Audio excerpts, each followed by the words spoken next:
कामरान आतिफ?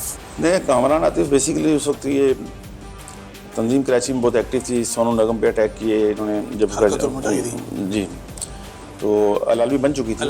अलालवी बन चुकी थी। जब ये अलालवी बनी थी, इनका भी एक पीछे एक बैकग्राउंड था। अलालवी उस वक्त बनी जब ये अफगानिस्तान में तो इनका इख्तलाफ हो गया हमारी तंजीम के साथ, तो इन्होंने बोला हम आलमी बनाएंगे, और ये पूरा एक ट्रक असले का कराची पहुँचाया था उन्होंने, और वहाँ कराची में डम था सारा। तो इन्होंने ये जो एक मिसाइल होता है जिसको किसी जगह रख के चलाया था, तो जो हमारा एयरपोर्ट होटल के पास अमेरिकन ठहरे थे या कोई गैर मुल्की थी, उन पर मारा जो शाह फैसल कॉलोनी में गिरा था जाके। इस तरह उनकी किलिंग थी। तो इसमें जो कामरान आतिफ वाले थे, तो मुझे फर्स्ट टाइम जब इसको ये हमारे इनकाउंटर में ज़ख्मी हो गया था, और ये तकरीबन 14 साल जेल भी काटी इसने।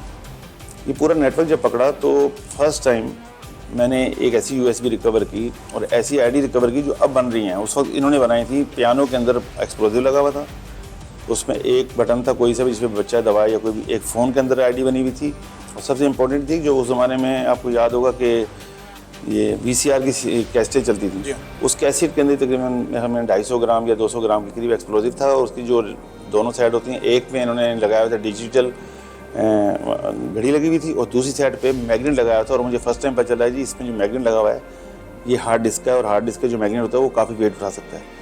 तो उसने मैं ये बताया कि इसका प्लानिंग ये थी कि हम किसी भी गाड़ी से चिपका देंगे, वो टाइमिंग लगी भी होगी, उड़ जाएगी। जो अब ब्लास्ट हो रहे हैं ना मैग्नेट बॉम्ब, ये मैं उस वक्त की बात करूँगा, हालांकि 2004-05 की बात है, जब जदीद दौर नहीं था। हाँ, मतलब उस वक्त। फिर एक USB ऐसी मिली, और हकीकत में उस वक्त USB का इतना दौर भी नहीं था। उस USB काफ़ी बड़ी USB थी, उसमें से हमने प्रिंट निकाले तो उसके अंदर पहली सेंट्रल जेल कराची को तोड़ने की प्लानिंग थी। तो उसके अंदर इतनी डीपली उसके अंदर डाटा था कि इसकी डेप्थ कितनी है दीवारों की, कहाँ से कितनी इसकी मोटाई है, और ऊपर जाके कितनी हुई थी, कितना टावर का डिस्टेंस है, और कितना इस दीवार से अंदर हमारे सेल में जो लोग बंद हैं वो उनका डिस्टेंस है। तो इसके लिए इनकी पूरी प्लानिंग थी।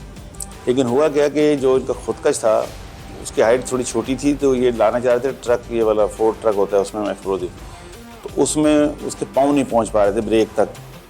तो इसी कश्मकश में उसने ट्रेनिंग भी ली, लेकिन वो फिर ज़ाहिर है वो उससे पहले हमने पकड़ लिया इसको, और वो नहीं हुआ। उसमें बहुत बड़ा एक्सप्लोजिव हमें रिकवर हुआ। कामरान आतिफ मारा गया? ये उस केस में हमने गिरफ्तार किया था, इनकाउंटर में ज़ख्मी हुआ था, फिर जेल चला गया, इसको सज़ा हो गई थी। सज़ा होने के बाद ये सखर जेल से रिलीज़ हुआ, और फिर ये अफगानिस्तान चला गया। ये उस वक्त के ताकतवर तरीन सदर परवेज़ मुशर्रफ पर भी हमले का इरादा? हाँ, ये मैं आपको बताता हूँ। ये फिर अफगानिस्तान चला गया, तो पिछले कुछ अर्से पहले इतला आई है कि वो वहाँ पर वो उसमें मारा गया है अटैक में। मुशर्रफ साहब पे जो पहला हमला था ना, वो इन्होंने ही प्लान किया था। और बिल्कुल जब एयरपोर्ट से निकल के सामने अगर आप देखते हैं ना जहाँ होटल बने हुए, उसके बाद उन्होंने एक मोबाइल फ़ोन की शॉप ली थी। उसके बाद उन्होंने वो सुजुकी खड़ी की थी जिसको परवेज़ मुशर्रफ साहब के ऊपर उन्होंने इस्तेमाल करना था, क्योंकि इनको इस चीज़ का आइडिया नहीं था कि उसमें जैमर्स लगे हुए हैं। तो वो तानवाई गुजर गया, तो ये गाड़ी वहाँ 5-6 दिन तक खड़ी रही। फिर इस गाड़ी को ये ले गए और रंगी टाउन या गालिबन नाज़माबाद ले गए। वही सुजुकी जो है वो बाद में इन्होंने, जो अमेरिकन कॉन्सुलेट के फ्रंट से अटैक हुआ था ना, फेडरल हॉल के सामने से, वही गाड़ी इसमें इस्तेमाल हुई थी जो उस वक्त मुशर्रफ साहब पे करी थी उन्होंने।